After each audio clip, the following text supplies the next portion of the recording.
A little late. We had team meeting went a little longer. Guys are a little excited today, so we got a little animated, I guess you would say, in our team meeting. So it's fun start. Excited to get going. You know, this is as a coach, this is what you love to do. You know, you love to be on the field with the players. There's so much that goes on in a million different areas.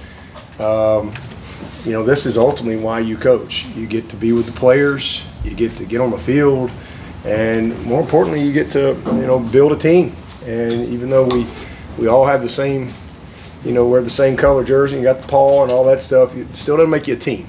You know, you have to earn that, and you have to develop that year in and year out. And so, you know, I love this part. I love starting over. I love you know, the process that you have to go through, and you know, obviously you get results each and every week, and certainly at the end of the year, and then you go and you process that and you study that to the nth degree, and that's certainly what we've done this year, no different than any other year. And we did a lot of good things last year, and we did some things that just, you know, really frustrating, you know, that really limited you know, a couple more opportunities for us. So, you know, we spent a lot of time on what we call our quality control, and our you know, just really studying the good, the bad, the ugly of everything, and then how do we get better?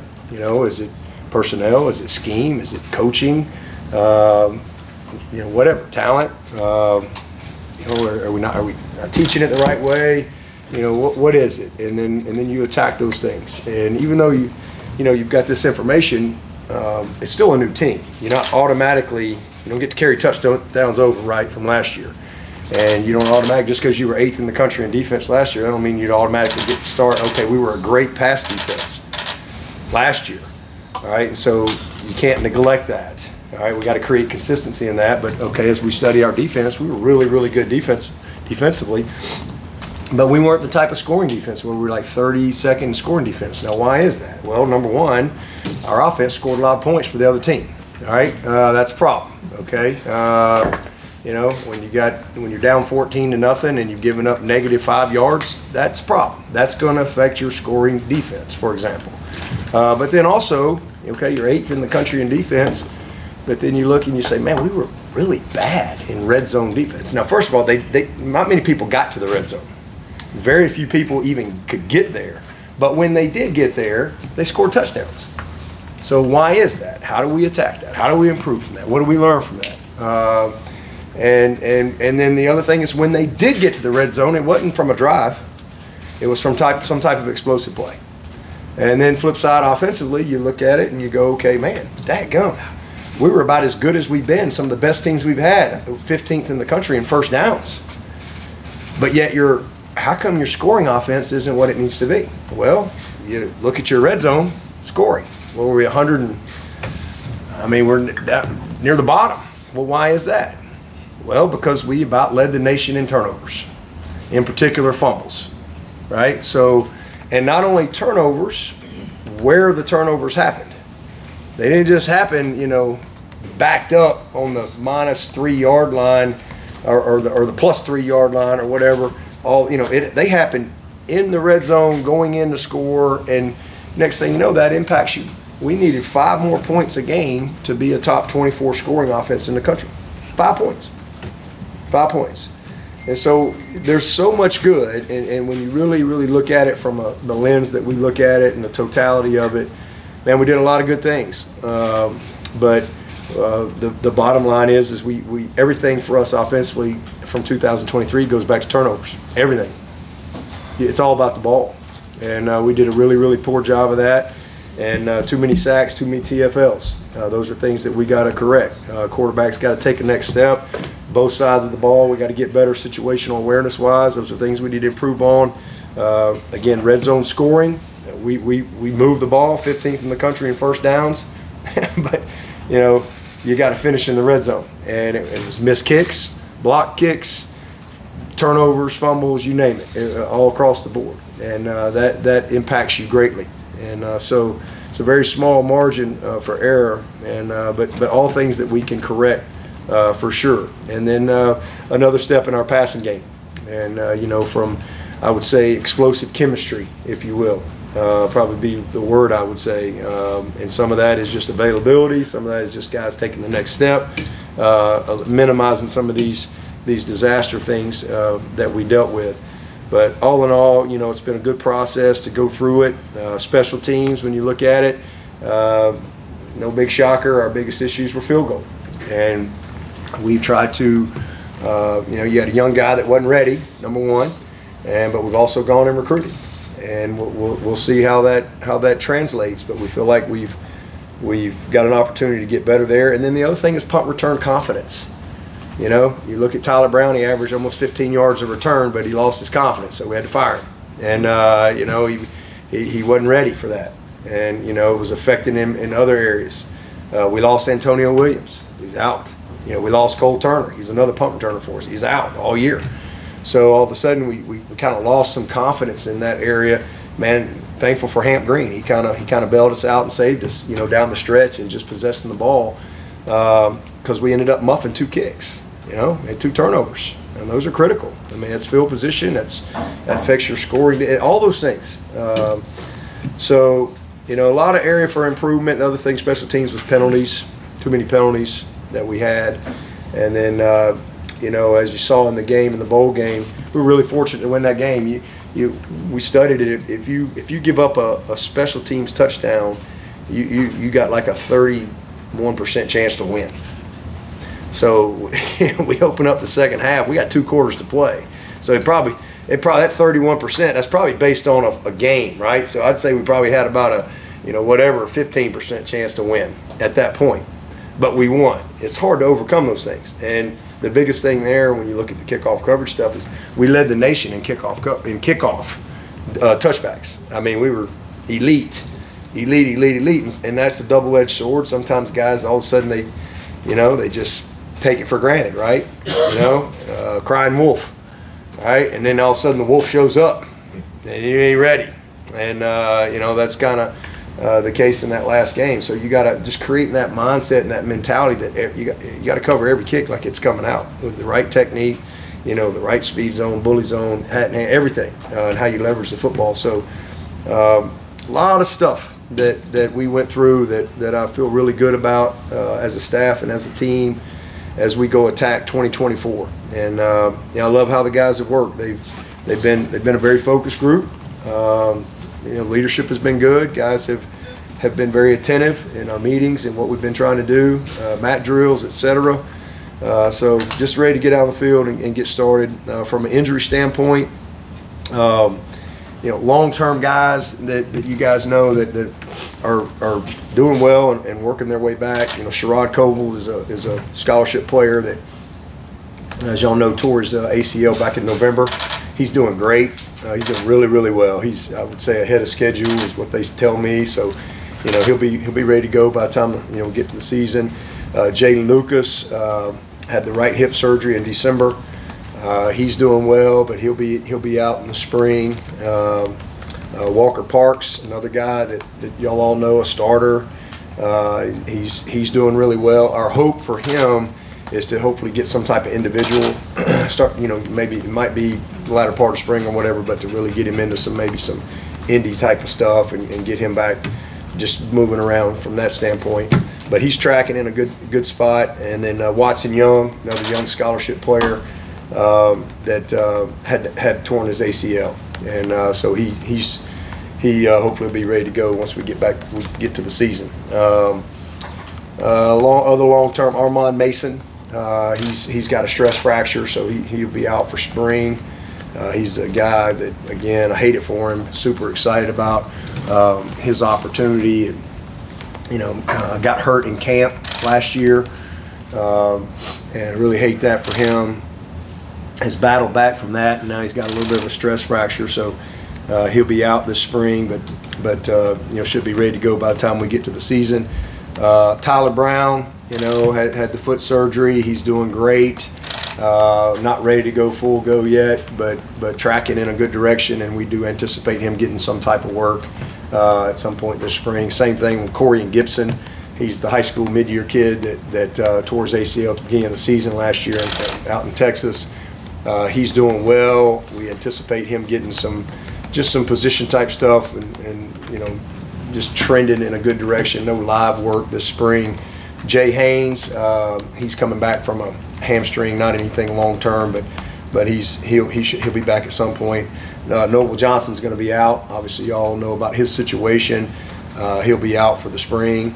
Ronan O'Connell is another young man that had a little bit of surgery coming out of high school, so he'll be limited as we go through spring ball. We do hope second half of spring that he can get a little bit of work as well. And Brandon Strozier is another guy who had surgery that's back in November that's trending in the right direction too. So those guys should all get back at some point. Vic Burley, Ronan Hannafin, a couple of those guys are working their way back in as well. Some guys that had some surgery at some point, either during the season or postseason. But other than that, we'll have most everybody out there and ready to go. And then obviously we had a couple of issues within the team, with Cape Hart and Noble, two incredibly disappointing situations. But two good kids, two learning opportunities from both of them. Those things, how those things are all handled, is all driven through the processes and procedures that are in place from a university standpoint. Kind of remove yourself from that stuff, honestly, just like you do from a guy getting hurt. You just remove yourself and let doctors and trainers manage that. It's no different when you have a situation like we had. But Kate made a mistake, and he's a great kid, and he'll learn from that. We'll handle it within the team. Same thing with Noble. And both of them, Noble especially, very fortunate that it wasn't worse than it was. And so it's an opportunity to teach, an opportunity for guys to learn. And again, nobody's immune to young people doing dumb things from time to time. It's how you respond to those things. It's how you teach, how you grow from it, and we'll use it as such. With that, I'll take whatever questions you got. Is Noble suspended, or is that? No, he's not suspended. No. Internal. It's internal. He's not suspended. Debo, the way you guys finished up last year, how much did that infuse this winter's workouts and what you're going to see out there in the spring? Yeah, I think it's really, and honestly, it's tied into what we just talked about from a quality control standpoint. The first 8 games we were 60-something% in red zone scoring, and we were 4-4. The last 5 games we were 5-0, and we were almost 90%. We took a knee against South Carolina and somebody else, might have been North Carolina or whatever. You take those, throw those out. It's amazing. We won the turnover margin in those 5 games, and so I think that's created a lot of confidence, with this group. They see what they're capable of doing, and so it's certainly some wind in their sails and an opportunity to build on it. And I think they've used it that way. I mean, you still got to start over, and but there's good leadership. This is a team that's got good leadership. They're. I was just telling Ross coming down here. It's a very. I've stood in front of a lot of teams. This is a very attentive group. That's a word I would use. And they're very attentive, and I like that about them. And I think they're intentional in what they want to do, and if their commitment matches up, then they'll have a chance to be a good team. But we got a lot of work to do, man. A long way to go, and but I think from how they worked, and it's one of the longer off seasons we've had too, because we finished a little earlier than we normally do. Certainly the year before, so I think we're in a good spot, and everybody's just eager to get out there and go. We got 15 days, and the goal this spring is to install what you want to get installed from a schematic standpoint, but it's more how you do it and why you do it as opposed to what we're doing. I mean, that's the big part of spring ball. This is time to experiment. This is when you really, when you look at our breakdowns from last year, it's fundamental stuff. I mean, it's back to the basics. It's fundamentals. It's your eyes. It's technique. So we'll spend a lot of time this spring kind of trying to really, really reinforce the details of what we do. We'll certainly get all of the installation, but how we do it and why we do it that way. How do you anticipate early enrollees factoring in spring practice? Anybody you're particularly excited to see out Yeah. there? I'm excited to see all of them, because it's the first time for me to see them. So I wouldn't really want to call anybody out, from a football standpoint. But I can just tell you from what they've done in the weight room and watching them through mat drills, and it's a mentally tough group.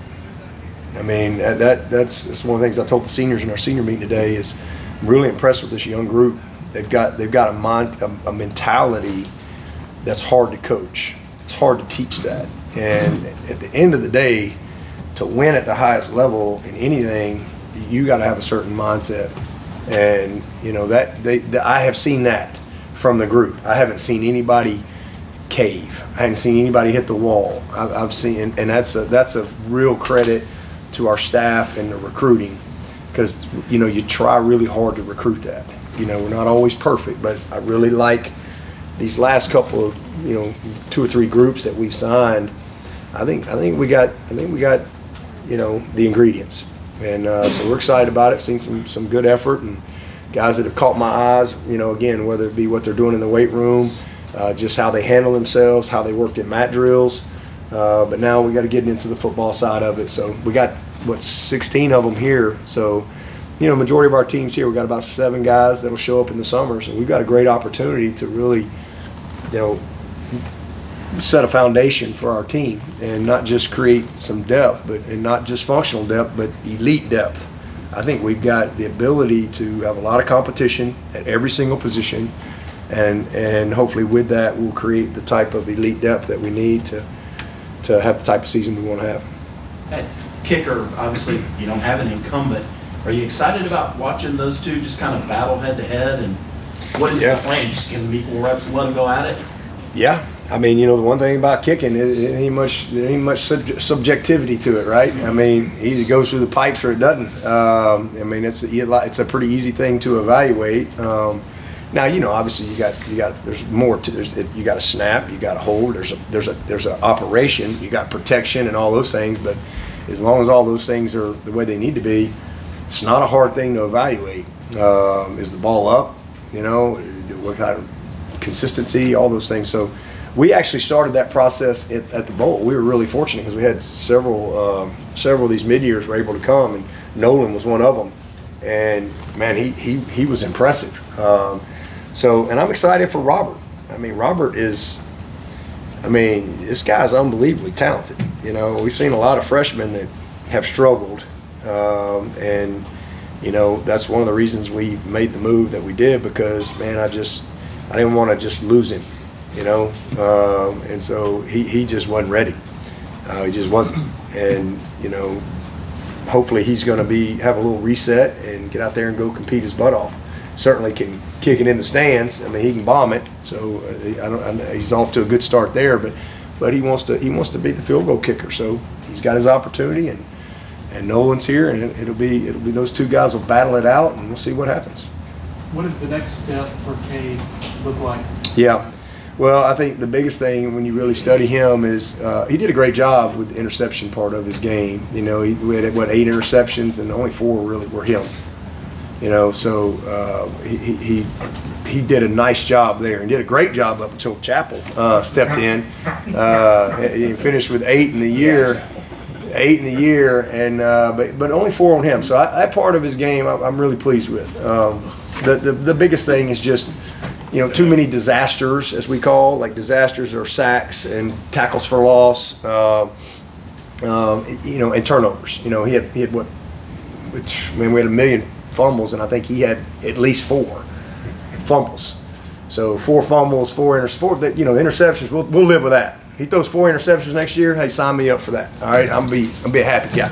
All right, so we need to clean up some of the other stuff. But the fumbles, he took of our 29 sacks, I believe is what we ended up with. 8 were on him. He had way too many tackles for loss. So what that speaks to is just pocket presence, pocket awareness. Just another step in that. That's where he's got to get better. That's a big, and he will. These are all things that he's very self-aware about. But to answer your question, that's just the bottom line. He's got to take care of the ball better. He's got to grow in his pocket awareness. He's got to grow in his situational awareness.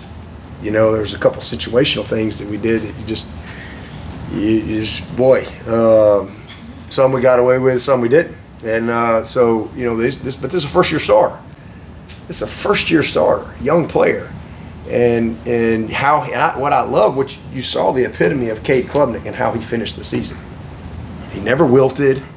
He showed a ton of resilience, a ton of leadership, and a ton of mental toughness. And when you got a big dose of those things to go with talent and commitment, you got a chance. And that's one thing I was just telling the team. That really your teammates and coaches want to see. They want to see the commitment be greater than the talent. Right? Sometimes you got guys that their talent's greater than the commitment. Right? And it'll get them so far.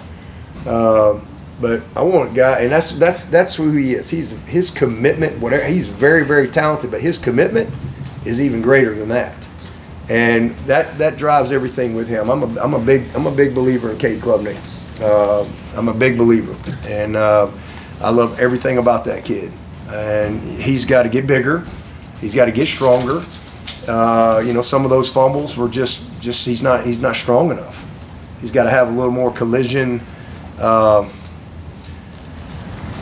What's the word I'm looking for? Girth, maybe. I don't know. A little collision sustainability, where that ball doesn't get popped out, And so some of the basic fundamentals that he's got to work on, but that's it. And those are all things he can do stuff about. And then I think we've got to again create that explosive chemistry. And you show up here last spring, we had like one scholarship receiver out there. Literally, I think it was one last spring. And so and then you get into camp, you go all through camp, and two of your best guys they're not there. So now the plus side of that is I think we were able to develop some guys last year that it's really going to pay off for us this year. All of a sudden, boom, here's Tyler Brown, right? Stellato was able to finally, even though he hadn't had a spring, he hadn't had a summer, he's out of camp, all of camp. He got cleared Tuesday of the Duke game. That's when they said, all right, you can play. And so at least he had a chance to play some and make some plays. And so, hopefully that'll grow from that. I think we all know what Adam Randall can do. And he's had to battle through some things. And, man, I really saw him kind of gain his confidence and kind of figure out who he is. Kind of like you've seen with Maffa. Like Maffa knows who he is now. I think Adam Randall's kind of figured out who he is, and he's got that confidence to go with it. And so I'm excited about it. I really am. But that explosive chemistry that you have to have, and you don't just flip a switch and have that. It takes 1,000,000 reps. And so the availability of guys, I think, is going to be a real plus. And everybody's here. We got one more coming this summer, TJ, that we're excited about, getting him here as well. And love our skill group, love our tight ends. I think Brenny is coming off he's coming off a great year. Brenny's got a chance to leave here with a bunch of records, and he's shown what he can do. And then we love the depth that we have behind him. So a lot of things to work on. I mean, from a team standpoint, it's all about center. What are we going to do at center? We're going to have a battle there. It's been a while since we've had 7 offensive linemen back that have started for us and won games for us. It's been a while. So to have, 7 guys that have lined up and won games for us, that's where it starts. And then you got Linthicum in there that's 8. He's going to be a guy that's going to have a chance to go compete and be the starter. And then you throw in a couple of those red shirts and Ian Reed and Big Zach, Big Flapjack, excited about that. Dietrich, can Matt get him to take, can we get him, if we could just ever get that kid to get his commitment greater than the talent. That's kind of, his talent is greater than the commitment. That's kind of where it's been with him. And if we can get that changed, then that kid can help us. And then you got, a couple of these young guys, and Elijah Thurman that's here right now, who's really flashed, and you see his athleticism. Mason Wade, same thing. So we got some pieces that we really like, and so it'll be all about center and the competition there. And then we know what Brenny can do. how does that other group emerge? We know what Maffa can do. All right, let's see, man. Let's see Jarvis and Jay and Adams and Easy Yomame. Let's see what all them guys can do this spring. It's gonna be fun. Outside of About the Linthicum. center, who are the other guys that you're going to see besides Ryan compete there? Yeah, you'll see Ryan and Harris and Trent will primarily compete right out of the gate. We'll see how it all shakes out. You know, Elijah Thurman is a guy that, you know, obviously Watson Young we think has really good long-term potential as a center for us, but he's out. So, you know, we'll get him back at some point. But Elijah Thurman, those of you who followed him a little bit in recruiting, you know this kid, he played left tackle. I mean, he's a little bigger than J Mack. And he's got that type of athleticism and strength that can play left tackle, but he's powerful to play guard, but he's also played center. Like, you have verifiable film, you know, and so he's kind of a wild card in there. We'll see how it all plays out, but I think that's where to start for sure. Ryan and Trent and Harris they'll all get opportunities to compete, and we'll go from there.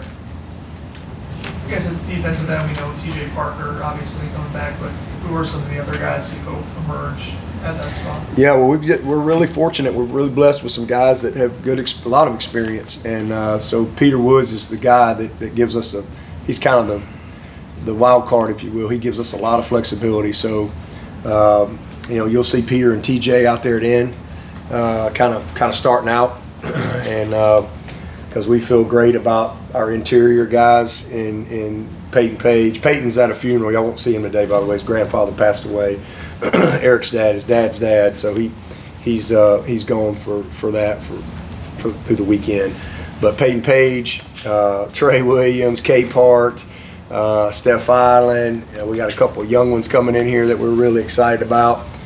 We got a deep group right there, and so we're actually taking Peter and Caden Story, are two guys that we've moved to in, and Peter will continue to play both, especially in like pass situations and things like that, and you'll see that through the rest of his career. You know, he'll be a guy that will be dynamic and moving around, but that's where it starts. Really excited about Hoffler, AJ Hoffler. I mean, he really developed last year, and you know he's a natural pass rusher and still kind of putting some of the other stuff together. Jaheim Lawson. We got, I told you about Armand. He's out. I'm really disappointed in that because Armand can help us. He would have helped us this year. So, hey, we don't have him. So we've got a little group. We got a couple of young guys in here. Kasai's here. We'll see what he's doing. Darian will be here this summer. He's one of the guys that isn't here yet. You know, obviously Denhoff. This kid's played a ton of football for us and got a lot of experience this year. I think Rump's gonna be great for those guys. It's already been a really good transition there, and then you know, we'll see if Zaire can take a step or not. But you know, we like the group, especially with the addition. We felt like in our recruiting, we addressed our recruiting within our room. And there was nobody out there that we felt like could come in here and beat out Peter Woods. So, you know, we roll with what we got. And I do think Caden Story is a guy that will probably be an intriguing guy as we go through the spring. He looks great. He's athletic. He's about 260. And he's got his body in a good spot. So I'm excited about the group. How does Peter, like, obviously the last time we kind of saw this was with Christian. How does his situation kind of, is it similar to what Christian? How are they similar or how are they different? Similar in that they're both dynamic, but Peter's fast. He might be the fastest D lineman we have. I mean, not that Christian's slow, God forbid. Christian, you're fast. He watches this, I'll be getting a text message from him, but Peter can fly. I mean, he's freaky. He's stronger. He's just he's a freaky dude, man. I mean, he can play anywhere, and you know he can play in at 290 and play it as fast as you need him to play it. That guy's a football player, man. He could probably play Mike Backer for us. So you'll see him. You'll see us use him in a lot of ways, especially now that he's got a year under his belt, and he gives us a lot of flexibility. obviously TJ Parker, what he did last year was pretty special for a freshman.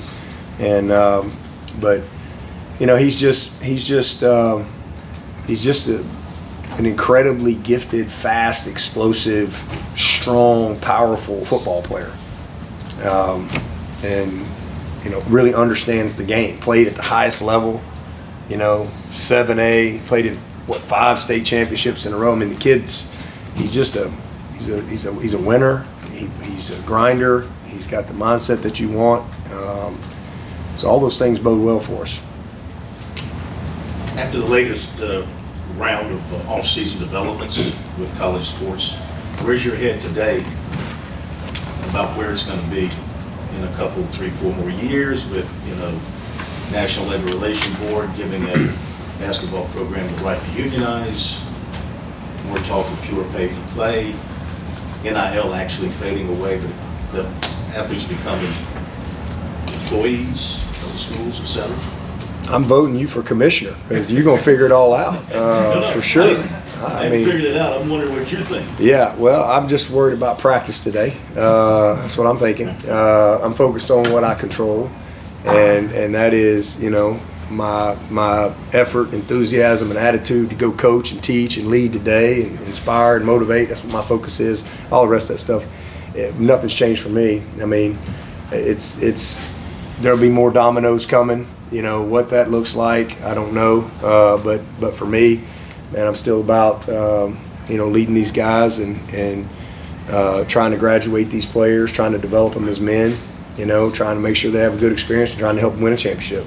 And that's never going to change for me. Do you have a strong opinion on what they do with the early signing or with the signing periods? You know, yeah, there was a lot of talk. We had a lot of conversation about that at the coaches convention, and I actually spoke on that some in our kind of private meetings there. But I didn't really care. I just wanted to move it up anywhere. I mean, I whether it's 1st of December, middle of November, August 1st, I could care less. I just wanted. I'm for anything earlier than the portal because I think it really hurts the high school kids. You know, I really do. And so I think it gives the high school an opportunity for those kids to be signed before the portal opens. You know, I think it's a positive. I don't know, has that happened yet? I know there's been some talk about it, but you know, hopefully that'll happen. Yeah, well, all those conversations come up though, and I know for me personally, the last couple of weeks, from friends to coworkers to complete strangers, they've said they should move the signing period up. And I go, you know who said that last year? Swinney. He's been saying that. And you get a lot of flack for the comments that you make. They get taken out of context, spread nationally from what you say in some of these press conferences. How much of that, though, is conversations that you were having with coaches, and you're just the one who's willing to say it in front of a microphone? Yeah, you know, actually, if you could probably go back about 7 years before we ever even had an early signing period, I was beating that horse and talking about, you know, I presented it at our AFCA coaches meetings. I presented it to the ACC, you know, and didn't get much traction. I talked about why we needed an early signing period, et cetera, et cetera. And, you know, I'm not looking for any credit for any of that stuff. I'm just glad it happened. But as far as all the national stuff, I don't know. I mean more of like how much of that is like you've been thinking on this and feeling this in your heart, and how much of it is you and other coaches that you know, this is a narrative that we just don't hear from other people, but it's conversations you guys as coaches have been having and fighting for behind the scenes. Oh my gosh. Honestly, we're one of the few professions where I think the experts in the profession don't have any say. I don't know if that makes sense, you know, if you get a toothache, you know, you go to the dentist, right, and you open your mouth, and if he says, dang, you got a root canal and you need it right now, well, what are you going to do, Cornblue? You just drill. You go a drill, baby. All right, like you just like what? Fix it, right? You don't know, right? You know, this is what they do, and you know, we're the patient walking in. We're like, okay, if you go see the doctor, and then all of a sudden he goes, man, golly, we got to put a stent in you right now. Like, you just kind of trust the experts and what they do, and it's a really interesting phenomenon. I mean, honestly, because I've been in college football since 1988. I mean, I've done it all. I've walked on. I've been a scholarship player. I've been a coach, GA, a coach. I've been a head coach. I've been with 18 to 23-year-olds for 30 years. I've been one. I've raised 3 of them, and I've lived with them for 30 years. I've been doing life with this age group. I've got a lot of knowledge. You know, I got a PhD in 18 to 23-year-olds. I do. But I got no say. You know, and we really don't. Coaches really have we have very little input. I mean, we get to talk a lot. We get to these, that's why I hate going to these meetings. I said this at the AFC this year. I said, I don't even know why I come. I'm here because none of y'all going to talk bad about me. But hardly anybody goes. I think there was 1 SEC coach there, maybe 2 Big Ten. And hardly anybody there. I don't know, 133 Division I coaches, and we probably had 50 coaches. And I said that. I said, this is sad. But in their defense, they know it's a waste of time. Because we sit in there and we moan and groan and we solve all the problems, but we have no authority. You know, it's and it's not that people have bad intentions. They really don't. I mean, the people that are making all these decisions and creating laws, they don't have bad intentions. They're just not equipped to understand the consequences of decisions they make. They're just not. And so to answer your question, yes, 5 years ago, we sat in as coaches and not just the ACC, but the leagues, and we talk as coaches and we go, man, this is a problem. Here's what's going to happen. We're going to have tampering. We're going to have, and it's like, this plays out like just, it's the way you wrote it.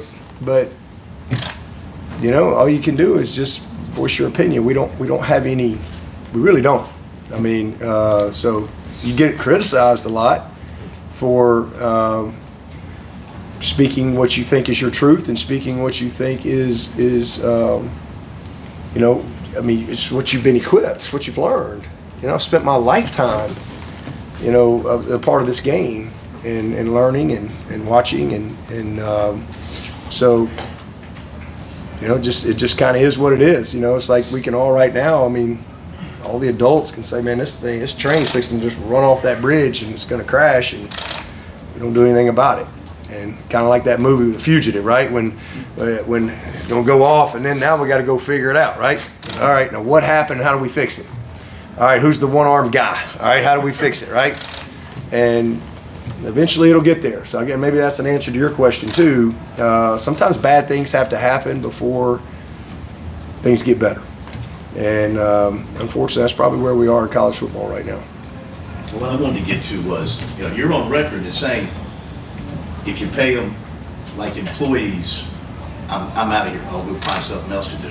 Yeah, I've always said I'm against the professionalization of college athletics. Well, we'll see. I think the best thing for coaches in the kind of the world we're in right now is for them to be employees. The worst thing is for them to be employees.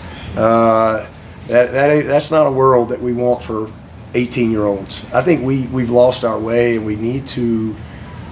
We have to. I don't care what it looks. I'm all for the NIL. I think NIL is awesome. I really am. I'm all for enhancing the scholarship however we want, but I also understand the reality that 98% of these kids aren't going to play in the NFL, and we need to educate our young people in this society. Nobody talks about the value of an education anymore. It's $125,000 to $145,000 a year for every kid that comes to Clemson, every single year, football player.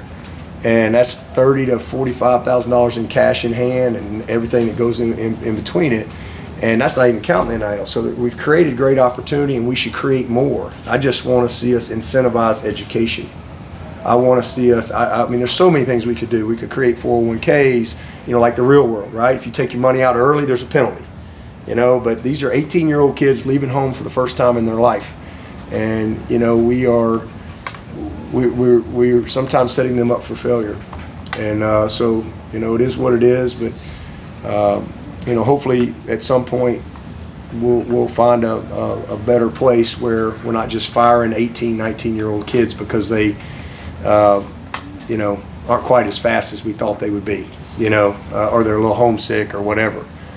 So, you know, it's just, there's a lot that'll come down the pipe, down the road, and you know, but I love what I do. I love the challenge of it.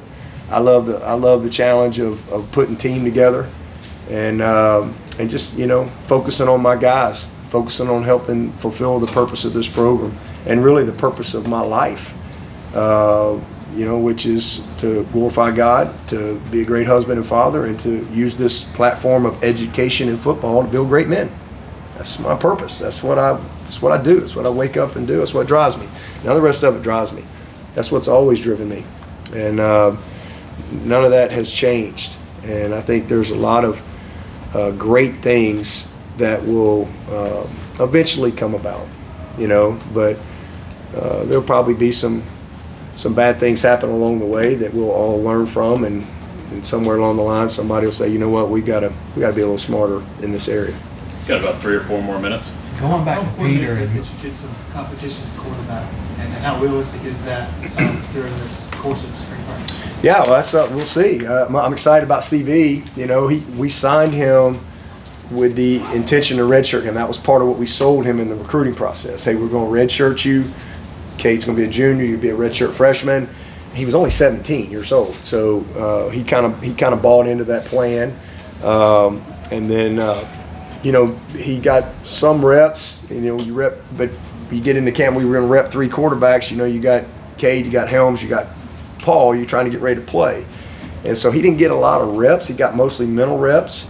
That's why I was really excited about what I was able to see in December. I was able to see him really show some development. And so this is a big spring. So yeah, I'd love to see some competition. Absolutely, you want to see everybody go out there and compete. But the big thing is by the end of spring, man, it's his job, CB, to prove to us that he can win for us, that he can compete with Cade, he can win games for Clemson. We need that from him. And then same thing with Trent. We need him to take another step. And we like our 3 guys. It's just a big spring for CB because now he's going to get all those 2 reps. And he's going to be able to put all that mental work that he got in the fall, with the physical work, and hopefully we'll like the result. But you can ask me again at the end of spring on kind of where we are, and I'll let you know. But right now going into it, we're excited about him, but I need to see it. There's no question about who our quarterback is or anything like that. I mean, we're all in with Cade Klubnik, but I would love to see CV by the end of the spring. Everybody go, okay. Yes, sir. That's what we recruited. That's what we expected to see at this point. So it's on him to go do that. Going back 2 to minutes. Peter, moving outside, would he stay at the same weight, or maybe have to lose a little bit of weight? He'll probably lean up a little bit. I mean, he's a pretty lean dude. We track all that stuff all the time. Their body composition and muscle mass and all that. But he'll play at a lighter weight for sure. At end. This is going back a second, but you were reportedly contacted for the Bama job after Saban's retirement. Any comment on that situation at all? No, other than just, I'm happy for Alabama. I love Alabama. I'll never change. But I love Clemson too. And I'm happy with my job, and I'm happy for Coach Saban. Had a great conversation with him, and what we talked about will stay between us. But that's just focused on what I'm doing. At linebacker, obviously Barrett's played in the middle before, but plan to keep him at will. Yeah. And then what's kind of the plan at Mike? Woodass. Yeah. They both can play Mike and Will, but starting out in our nickel package, you'll have Barrett at Will, and you'll have Woodass at Mike. That's kind of where it starts. And then if we get into a bunch of 12 personnel type teams where we need a big Sam. Woodass would be our first big Sam. Kobe would probably slide in there right out of the gate, and really love Kobe and McLeod and his development. And he's learned how to, he's gained a lot of our confidence, and then we'll figure it out from there. D's got to take another step. Jamal's got to take another step. These were true freshmen. D actually was able to redshirt. Actually saved his redshirt. Jamal played. He was probably one of our top special teams guys, and then. Whom I forget. We got Drew is coming in the summer. Cooper Taylor's coming in the summer, and then obviously Sammy's here. So we'll see where he is. He'll start out at Mike, and we'll try to let him see if we can make some progress in learning that this spring. All right. Thank you, Coach. Okay, appreciate it. Thank you.